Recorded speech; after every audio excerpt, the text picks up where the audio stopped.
Olá, boa noite. Começa agora o Jogo Jogado, os bastidores da política de Campos e da região em discussão aqui na redação da Folha. Hoje participa do programa comigo a jornalista Suzy Monteiro, uma larga experiência na casa, muitos anos, a gente convive, a gente trabalhou junto aqui durante muito tempo na cobertura de política e hoje está na assessoria da Prefeitura de Campos. Mas antes de entrar nos bastidores da política em si, nós vamos falar sobre o caso que é o de maior repercussão na mídia mundial, que são os casos de coronavírus que estão aumentando em todo o mundo e também seus impactos na economia. Falando primeiro sobre Campos, Campos tem um caso suspeito. Suzy, ontem que a gente recebeu essa informação, nós já tivemos um caso suspeito na semana passada, né, e foi descartado. Foi descartado. E agora mais um caso suspeito seria de uma paciente que foi atendida até pela rede particular, da Unimed. Qual o procedimento nesse caso? A prefeitura é comunicada? Vocês acompanham a prefeitura acompanha esse caso também? Sim, a orientação é que todos os casos suspeitos que cheguem mesmo na rede particular seja notificada a prefeitura, que, né, a Secretaria de Saúde, a Vigilância em Saúde da Secretaria de Saúde, que aí então faz todo aquele procedimento de notificar também Anvisa, Secretaria Estadual de Saúde, né, fazem os exames e tal, e do outro caso, que era da rede pública, foi descartada, e esse ainda não saiu o resultado, né? Então a gente tem que esperar aí primeiro o resultado do exame. Agora, a gente que acompanha, já passou pelo menos eu na redação já passei por H1N1, Sim. né, depois a gente veio um surto de Zika também, que foi uma coisa nacional muito complicada, e agora coronavírus com a pandemia, em escala mundial. Esse alarde muito, muito grande também, a gente tem que tentar controlar um pouquinho, né? Ronaldo, porque assim, as informações são muitas e estão acontecendo casos e como acontece, está acontecendo principalmente agora nos grandes centros e tal, então isso repercute muito, né? A Itália fechou, né, para entradas e saídas, os Estados Unidos agora vai cancelar, né, voos que tenham ido da Europa para lá. Só que a gente também tem que ter para não se deixar levar pelo pânico, né? A pessoa não teve o contato, a pessoa tem, essa é uma época que começa a mudança de estação, a pessoa, né, gripa, ou tem uma virose e tal. Então, o coronavírus, primeiro é essa questão da viagem, ou contato com alguém que viajou, caso não tenha acontecido, porque agora teve o primeiro caso de contágio, né, aqui dentro do país mesmo, aqui na cidade do Rio, né, que parece. E aí, mas também, assim, ele tem toda se você fizer uma pesquisa social dele, o contato com as pessoas que ele tem e tal, naturalmente ele teve um contato com alguém que teve o contato com outro alguém. A gente também não pode se deixar levar pelo pânico. E você estava falando aí da Zika, tão grave, porque o corona está, né, agora em evidência, mas tão grave quanto o corona é a dengue, é a Zika e é a chikungunya, que tem tido muito caso. E o que a gente precisa mais é a prevenção, assim como também o corona. É a higiene, é o passar o álcool em gel, lavar as mãos sempre, que é uma coisa que vai te criando barreiras para que o vírus não chegue até você. E no caso, né, desses outros que a gente já está, né, acostumado, mas não deveria estar, é o cuidado do quintal de cada um, né? É olhar agora com essa época de chuva, que tem tido muita chuva, esse verão foi um verão atípico. Sim, muito chuvoso. Fazer, né, ir lá no quintal, olhar se não tem potinho de água, não tem potinho de planta, virar os potinhos, são coisas que a gente precisa ter, caixa d'água, né? Esses cuidados a gente precisa ter, que também tão grave quanto. E com, por exemplo, chikungunya é uma coisa que a pessoa que tem, às vezes fica com sequelas pro resto da vida e outros anos ficam com dores intensas. Então é uma coisa que também preocupa bastante e que as pessoas também têm que não deixar levar por essa onda, né, do corona, que a gente, lógico, tem que ter o cuidado, a prefeitura está com esse cuidado, amanhã vai sair um decreto explicando os procedimentos e tal, a Secretaria de Estado também. O Ministério da Saúde tem sido assim, muito atuante e tem tido uma postura até que isso me agradou muito, assim, muito aberto, fazendo coletivas sempre, explicando desde o começo. No site do Ministério da Saúde, você clica lá, tem toda a explicação do corona. No site lá da Prefeitura de Campos, o campos.rj.gov.br, você também tem um banner lá em cima, você pode clicar, saber os sintomas, saber como possível para evitar. Então, todos esses cuidados, eu acho que a informação é o melhor passo nesse momento. Não se deixar, né, levar por as informações de WhatsApp e buscar fontes seguras e que vão te nortear e vão assim, né, acalmar também. Evitar aglomerações, isso é uma coisa também que é importante nesse momento. Mas também a pessoa ter sabe, dar aquele freio também para não ir nessa... né? O equilíbrio que é bom para tudo na vida, tudo, né? Verdade. Agora teve também, a gente está falando sobre coronavírus, a gente teve um caso de sarampo em Campos também, que é bom a gente registrar. Tem vacina para sarampo, existe um negacionismo de vacina que realmente preocupa muita gente nessa questão aí. Mas é um outro assunto. A gente vai continuar falando sobre coronavírus porque tem impactos políticos e tem impactos também econômicos nessa questão. Por exemplo, a Bolsa hoje, mais uma vez, 14% de queda, né, no índice Bovespa. É algo preocupante. O dólar superou a casa dos R$5, que não acontece desde a implantação do Plano Real em 94. Então, são esses impactos também que a gente está vendo aí. A gente estava até conversando antes de vir para cá, né? Tem aí questões que já estavam acontecendo, que já sinalizavam esse caminho econômico ruim. Tem questões sim, mas com o coronavírus parece que está piorando, teve essa crise do petróleo. Como que você está vendo toda essa movimentação econômica? Existem duas coisas, né, Arnaldo? A Bolsa já vinha, né, em queda, ela já não conseguia subir muito. E também, assim, isso já vinha há algum tempo. Com o corona, essa queda se acentuou. E é preocupante, sim. Alguns especialistas já falam que é possível que tenha uma recessão mundial por conta agravada pela doença, pelo corona, mas que também já vinha esse cenário se delineando. É preocupante. Assim, a gente também essa semana teve, né, por uma questão lá da Rússia e tal, a queda do barril de petróleo. Então, assim, os impactos econômicos nessa era que a gente está vivendo são assim, bastante preocupantes nesse momento. Mas é uma coisa também que a gente, mais uma vez, não pode também se deixar levar, ou não vai fazer, ou não vai continuar o trabalho, ou não vai investir, porque a hora, eu acho que é justamente isso, tem aquela história, né, da crise, crie. Então, eu acho que o momento também é de cautela, mas também de continuar na luta, porque se deixar para vir uma recessão e para começar toda aquela crise que a gente já viveu recentemente, os impactos vão ser muito piores. Né? Agora, a gente está falando também sobre essa questão de coronavírus e hoje foi confirmado que o secretário de comunicação do presidente Jair Bolsonaro, né, o exame dele deu positivo. Ele convive com o presidente que fez o exame e o resultado está marcado para sair amanhã, sexta-feira. Além disso, eles estiveram nos Estados Unidos com o Donald Trump. Né? Como que fica essa configuração, até mesmo institucional, nessa relação entre Brasil e Estados Unidos a partir desse caso de coronavírus? Lembrando que o Trump falou que não está nem um pouquinho preocupado e que nem vai fazer exame. Né? Pois é, mas assim, o governo americano, né, ligou para o governo brasileiro para perguntar e para pegar as informações a respeito do secretário, né, que teve o teste positivo.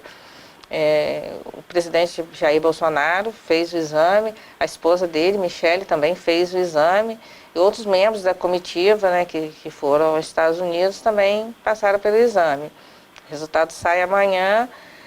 Acho que não é uma crise institucional, porque não é também não é proposital, né? Ele não levou... como fica a relação institucional aí, né? Não seria nem uma crise porque ainda. ele foi acompanhando na função dele. Sim. E, quer dizer, já estava aqui, será que não pegou lá? Né? É possível saber agora. Mas é uma coisa que vai acontecer e assim, pode acontecer mais vezes com outros membros, enquanto tiver essa circulação. E o pico da pandemia ainda não chegou, né?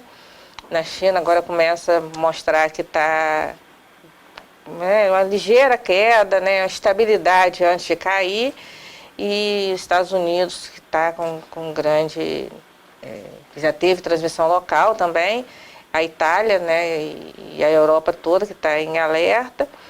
Quer dizer, até junho, eu vi hoje uma reportagem que até junho, a partir de junho que vai começar a cair um pouco, estabilizar e tal, mas até lá vai ser. E aqui pra gente, né, e aqui pro estado do Rio também, eu vi o secretário estadual de saúde falando que, assim, começar a gravar mesmo daqui a 2 semanas e também seguindo nessa linha, né, que após junho que vai começar a melhorar a situação. Agora, seguindo ainda um pouquinho nessa questão econômica, a gente falou sobre a alta do dólar e recentemente, né, o nosso ministro da Economia, Paulo Guedes, ele falou que o dólar só ultrapassaria a casa dos R$5 se ele fizesse muita besteira, né? Se ele fizesse muita besteira. Ultrapassou a casa dos 5 hoje. Bolsonaro disse que essa questão do coronavírus parecia mais algo criado pela mídia, que não era algo tão grave assim, e hoje no seu núcleo, pessoas próximas do seu convívio, enfrenta aí essa questão do coronavírus. Para domingo, há a convocação de uma manifestação contra o Congresso, né, contra o Supremo Tribunal Federal, que Bolsonaro até estimulou aí esse tipo de manifestação, a gente viu isso em vários noticiários. Mas como que fica isso agora, né? Com esse estágio de coronavírus aí, com o número só aumentando a cada dia, lançados pelo próprio Ministério da Saúde, como você bem pontuou, e tem mais, o Ministério da Saúde está fazendo um trabalho muito bem feito, todo mundo colocando isso, que o ministro, né, seria até um ponto fora da curva, diante de tantas declarações não tão felizes de outros ministros. O ministro Mandetta está aí mantendo uma linha, no mínimo, de um estadista, a pessoa se colocando ali a serviço, nesse caso do coronavírus. Mas essas manifestações, você acha que essas manifestações podem cair, podem ser canceladas, até mesmo por questão de segurança mesmo, para garantir que as pessoas não tenham tanto contato, que a aglomeração é uma situação delicada, né? Arnaldo, o que a gente espera é que elas sejam canceladas ou adiadas, né? Sim. Porque é uma coisa que vem, além da política, além de qualquer ideologia, né, que é uma palavra que se usa tanto hoje. As pessoas irem para uma aglomeração em uma situação como está agora, é uma roleta russa. Acredito que o presidente mesmo vai se manifestar dessa maneira. Né, se tiver, né, coerência, se tiver lógica. O próprio ministro já falou isso, o ministro da Saúde já falou isso, que não aconselha ir, porque é um risco realmente. Quer dizer, ali passa, não tem a questão política, não tem a questão do apoio ao Bolsonaro nem nada. São pessoas que podem estar em contato com outras pessoas de uma doença que um vírus que é grave. Você pode fazer, se você pode fazer como para você diminuir a transmissão e não se colocar em risco, é o melhor que se tem a fazer. Acredito, sinceramente, que o presidente vai, né, sinalizar assim, né, para o pessoal que o segue assim, tão, né, de olhos tão fechados, assim, né, seguem a liderança dele, que ele vai falar que melhor adiar, porque o que as pessoas vão falar dia 15 de março, elas podem falar daqui a um tempo, elas podem falar nas redes sociais, né?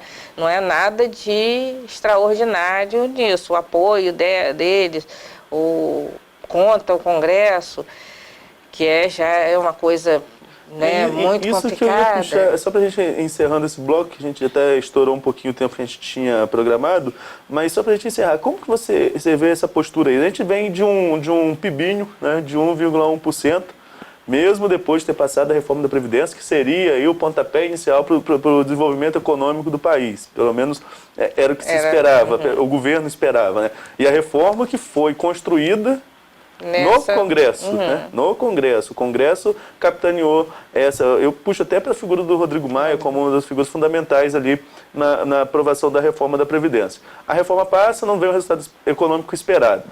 Ao mesmo tempo, Bolsonaro compra uma briga com o Congresso ao estimular essas manifestações, e o Congresso o que faz? Veta um texto presidencial, que é a questão do teto para o BPC, o benefício de prestação continuada, abrindo um rombo nas contas públicas, digamos assim, de 20 bilhões. Um impacto, não um rombo, mas um impacto de 20 bilhões nas contas públicas. Você já foi a resposta do Congresso ao próprio presidente? Eu acredito que sim, mas e também é muito difícil para o Congresso. Ele já passou muita coisa, já passou muitas medidas duras, necessárias, mas que duras assim, né, para a população. Esse veto, especialmente, traz um impacto econômico, mas mexe com a vida de pessoas que, né, de baixo poder aquisitivo. Então assim, mais complicado mesmo para derrubar e para manter um veto desse. E, assim, existe uma briga, né, uma disputa ali entre o Congresso e o presidente já há tempo, não é uma novidade. Tanto que, como você falou, o deputado Rodrigo Maia liderou, né, por várias vezes, se não fosse o empenho dele, as articulações dele, dificilmente a reforma da Previdência teria passado. Outras questões que ele, ano passado, esteve à frente mesmo, e por muitas vezes, quando o presidente agora está assim, mais ponderado nas palavras, mas daqueles, né, que estavam mais aqueles rompantes assim, no início do governo, muitas vezes o Rodrigo Maia foi a voz assim, mais sensata, né, no que não é assim, e até conciliadora, né, quando os ânimos estavam muito acirrados. O Brasil é presidencialista, mas o presidencialismo depende do Congresso. O presidencialismo de coalizão, né? Essa expressão antiga da política. Não tem assim como ser diferente. A maneira de ser diferente é quando a pessoa for votar e se tiver uma reforma política, né, profunda e tal. Ele depende do Congresso. Muito, né, do que aconteceu no início lá com Dilma e tal, foi uma indisposição dela como presidente com o Congresso. Somado aos resultados econômicos, né? Que o quadro não é muito diferente, né, guardadas as devidas proporções de agora. E assim, ela tinha um problema pessoal e de não gostar e político com o Eduardo Cunha, que era o presidente da Câmara naquele momento, e que, assim, que foi o desenrolar. Estou aqui fazendo o julgamento se estava certo, se estava errado, o impeachment, nada disso. Só falando o decorrer da história. Havia uma falta de habilidade da então presidente em lidar com o Congresso. E assim, ao que parece, muitas vezes tem faltado também do presidente com o Congresso nesse momento. Qual é a diferença? Que ele tem o apoio popular ainda bem forte daquela massa que o elegeu. E tem, né, as outras pessoas que também que não votaram nele ou que votaram, mas que também não concordam com muitas coisas do Congresso. Então a diferença principal é essa. E o que o Bolsonaro queria com essas manifestações de domingo, ou quer, se ele vai manter ou não? Mostrar a força política dele ainda junto às massas. Então, assim, a gente vai, né, dependendo da conduta dele, ele vai falar para adiar, ele não vai falar para adiar, a gente também vai ver, assim, o quanto que ele vai, né, pesar de importância para ele, pessoalmente, uma manifestação dessa, ou, no caso, né, de saúde pública, né, que é o coronavírus. Bem, nós vamos agora a um pequeno intervalo e na volta a gente volta para falar, continuando ainda no viés econômico, mas falar sobre a questão do heliporto do Farol e depois entrar em assuntos da política de Campos, São Francisco de Itabapoana e Carapebus. Já já a gente volta.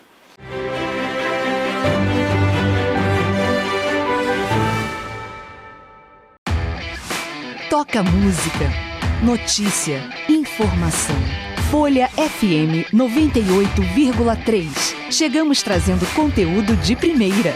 Jornalismo, música e muito mais. Do jeito que a Folha faz. Nova rádio Folha FM 98,3. Sintonize. Compartilhe. Folha FM. A rádio que toca você.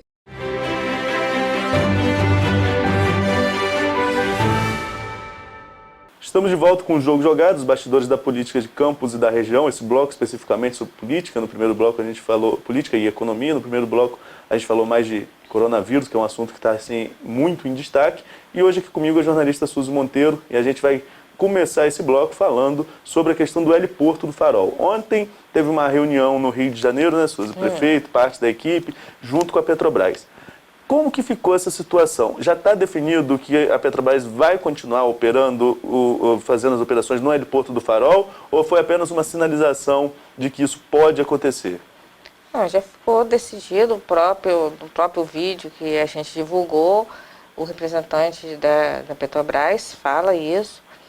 E assim, a gente vai ter outros encontros, assim, não foi assinado ainda, né, um contrato, um termo de... não sei qual o termo técnico, mas vão acontecer outras, né? Porque você vai ter que acertar, tem que lavrar isso, né? Escrever como vai ser e tal. Mas, assim, isso é uma batalha do prefeito Rafael Diniz que já vinha há vários meses. Aliás, eu entrei lá ano passado, já desde o final de 2018, já vinha nessa luta para continuar a Petrobras. Assim, existe uma maneira de trabalhar do prefeito que é sem muito estardalhaço, como as pessoas fazem, né? Ele gosta mais de apresentar resultados. É uma característica dele, a gente respeita, mas mesmo assim, eu posso lembrar aqui de algumas vezes ele teve um encontro com os próprios comerciantes e representantes lá de Farol. Ele teve a reunião com o ministro das Minas e Energia, Bento Albuquerque, em Brasília, foi no início do mês passado, para tratar sobre isso, falar o interesse da prefeitura em continuar com a Petrobras lá, mas de uma maneira que revertesse para o município a permanência da Petrobras. Não adianta ela também permanecer se isso não vai trazer benefício para a população de Campos. E aí, agora, eles concordaram com os termos que a gente apresentou e a Petrobras vai continuar lá no heliporto. E aí, a gente fez a matéria e tal, mostrando já o resultado. É uma maneira dele trabalhar e que, de certa forma, é boa também, assim, nesse mundo político que a gente vive, porque às vezes as pessoas até vão falando as coisas e vão anunciando sem ter realmente acontecido. E ele gosta mais de apresentar resultados. É importante a Petrobras continuar no heliporto, mas também trazendo emprego aqui para a região, principalmente ali para a Baixada, né, que é quase uma outra cidade, né, para Farol, mas só assim, para a Baixada como um todo. E agora a gente finalmente conseguiu, né, acertar com a Petrobras e agora é bola para frente, para o próximo desafio agora, que são muitos. Teve muita movimentação política em torno disso, mas a gente não vai ter muito tempo para a gente falar sobre. Vou falar sobre um outro movimento político recente, que foi a cisão, pelo menos até agora, do deputado estadual Rodrigo Bacelar com o Caio Viana, isso está muito claro. E o convite do Rodrigo ao juiz Pedro Henrique Alves, ex-juiz agora, né, porque está aposentado, para ser candidato a prefeito de Campos pelo Solidariedade, partido do Rodrigo. Muito se fala que em Campos, e você ouve isso tanto quanto, ou talvez até mais do que eu, porque eu não voto aqui, muito se fala da dificuldade de renovação dos quadros da política de Campos. Que sempre, a gente pode falar o Rafael, que é neto do Zezé, o deputado Vladimir, filho do Garotinho, o Caio, filho do Arnaldo, o próprio Rodrigo, filho do Marco Bacelar, e por aí vai. São sempre as famílias que estão no centro do debate político. Esse juiz seria um nome novo, né? E se a gente pegar o fenômeno que foi o Whitson, que nós entrevistamos quando era candidato 1%, 1%. Nós o entrevistamos aqui antes mesmo de ser candidato, como pré-candidato 1%, e eu lembro que ele falou com a gente no final, né? Vou voltar aqui muitas vezes. Como governador, né? Trazer esse juiz para o jogo, você acha que mexe com o tabuleiro ainda mais, um tabuleiro que parece meio confuso? Assim, na onda, né, da Lava Jato e tal, esses representantes, né, da lei, da justiça, ganharam muito destaque. O juiz Pedro Henrique trabalhou anos aqui em Campos, trabalhou com a infância e juventude, é uma pessoa muito benquista aqui na cidade, e por esse trabalho que ele realizou, eu estava lendo até na matéria de vocês e entendo até, né, porque ele falou que vai conversar com a família e tal, e às vezes para quem está fora da política, entrar nela pode ser assim, uma família pode não querer abrir mão, né, do pai, do marido e tal, porque um cargo público é um outro casamento. Né? Você não tem hora, você não tem dia da semana, não tem, sabe, você não é mais pedra, você é vidraça o tempo todo. Então, assim, é bem complicado. Mas, assim, ele, se vier mesmo, se aceitar mesmo, vai ser um nome também a se considerar, até pela história dele de vida, até pela conduta dele. Teve projeção nacional agora, né, na questão do Ninho do Urubu, que ele atuou nesse caso, que ele foi para a comarca da capital, né? Uhum. E ele tem uma história de vida bonita, vem de uma família, até que a gente estava conversando aqui ano passado, não, acho que já era no outro ano. 18. Que a gente já está em 2020. E ele ficou até contando, né, a história de vida dele e tal, de uma família, né, mais humilde, né? E, enfim, é um nome a se considerar como, assim, qualquer nome novo que aparecer, fora desse, né, dos nomes que a gente já conhece, que já vem sendo, né, falados há tempo. Né? Desde que acabou a eleição de 18. Desde, né, porque a eleição não acabou, né? Não acabou nem de 14 ainda, na verdade, a eleição, às vezes eu acho que a eleição de 2004 não acabou ainda, entendeu? Porque, 4 conturbado. Foi, mas eu acho que assim, a de 2004, até então tinha sido a mais acirrada, mas eu acho que essa agora vai ser também bem complicada, porque a gente tem um outro ingrediente que é o WhatsApp, né? Então, as fake news, né, os grupos de WhatsApp, as pessoas não têm, assim, compromisso, né, com uma notícia mais séria e tal. Não estou falando que não é para fazer denúncia, nada disso. Mas quando é com uma imprensa séria e tal, você... Assim, é uma outra coisa, né? Mas, assim, a quantidade de fakes é... Assim, absurdo. Já é agora, imagina quando chegar a eleição mesmo. O período eleitoral, né? Falando em período eleitoral, a gente pode dar uma passadinha rapidinho em 2 cidades que também já estão bem quentes. Eu estava até começando a escrever agora, vou deixar para escrever amanhã, sobre São João da Barra, que sempre foi tão quente, descendo parece um pouquinho morna, mas São Francisco e Carapebus são 2 cidades que eu estou acompanhando um pouquinho o noticiário político de lá. E em São Francisco, hoje até nós entrevistamos o ex-prefeito Pedrinho Chereni, e pré-candidato a prefeito na eleição desse ano, hoje no Folha no Ar pela manhã.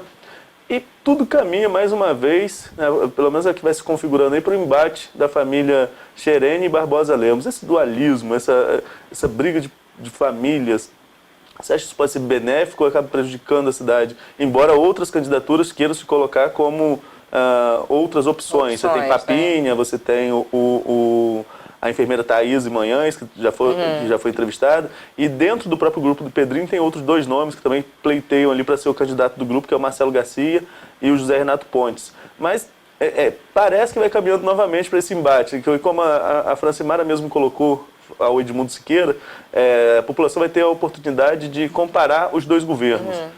Mas você acha que é esse ponto de comparação entre governos de famílias? Ali em São Francisco sempre teve uma política muito acirrada. Agora, de uns anos para cá, graças a Deus, assim, de uma forma mais, né, política mesmo, né, sem violência, porque várias vezes houve violência ali misturada, né, nas questões políticas. Mas assim, o que caminha é para isso. São Francisco é uma cidade pequena, com nomes fortes da política, né? Então acaba, né, fazendo mesmo os grupos, e acredito que se Pedrinho conseguir manter uma candidatura dele mesmo, né, até o final, se essa decisão não for derrubada, né, porque a justiça né, tudo muda, assim, tudo muda, né, são várias instâncias, então é difícil a gente fazer uma projeção. Mas acredito que deve caminhar assim para a disputa entre eles dois mesmo. Agora, né? lá em Carapebus, a gente está vivendo também, uma cidade pequena, um pouco mais de 16 mil habitantes, está vivendo uma situação, no mínimo, atípica, né, digamos assim. Só para explicar a você que está nos acompanhando, a prefeita Cristiane Cordeiro, esposa do ex-prefeito Eduardo Cordeiro, ela pode renunciar agora no dia 3 de abril para abrir espaço para o Eduardo ser candidato a prefeito e possivelmente, se eleito, à reeleição em 2024. Só que é um jogo meio complicado e a própria família Cordeiro consultou o TSE antes de bater o martelo. Não é um jogo complicado por demais, não, né? Arriscar demais? Arriscado, até porque, vamos dizer que ele seja eleito. Será que ele pode ser reeleito? Será que ele não vai parecer que é uma continuidade do governo de Francimara? Ela está de Cristiane, desculpa. Ela está, assim, justamente, se ela renunciar, seria justamente para cortar, né, esse laço com o governo. Mas, como a gente estava falando antes, né, a justiça é imprevisível. Então, será que ele vai poder... Mas primeiro, antes de chegar a 2024, ele vai ter que vencer essa batalha agora. Cristiane veio como candidata, até porque ele não podia, né? Ele tinha problemas na justiça e ele não podia. Ele chegou até a lançar a pré-candidatura dele, depois retirou e colocou, como em vários outros lugares aconteceu isso também. E, assim, é complicado e é um jogo arriscado, né? Porque se ela renunciar, ele entrar como candidato e lá na frente cair uma decisão ou alguém suspender a candidatura e concorrer sob júdice, né? E o que é pior, né? Ganhar e não levar, igual está acontecendo agora em Casimiro. Então, assim, é um jogo bem arriscado, mas acredito que eles vão, né, lá com os advogados dele, pensar bem antes disso, né? Porque uma reeleição dela é mais, acredito que mais simples do que uma eleição dele. Mais segura, né, juridicamente. Mais segura. Juridicamente, não quer dizer que ela vai ganhar, precisa das urnas. Não, juridicamente é mais, né, mais seguro para o grupo deles do que a candidatura dele, mas... né, vamos ver como vai ficar esse cenário. Suzy, agradecer pela sua presença. Obrigada a você pelo convite. E até a eleição a gente vai conversar muito por aqui ainda. A gente volta na segunda-feira com o Jogo Jogado, trazendo sempre informações dos bastidores da política de Campos e de toda a região. Até lá!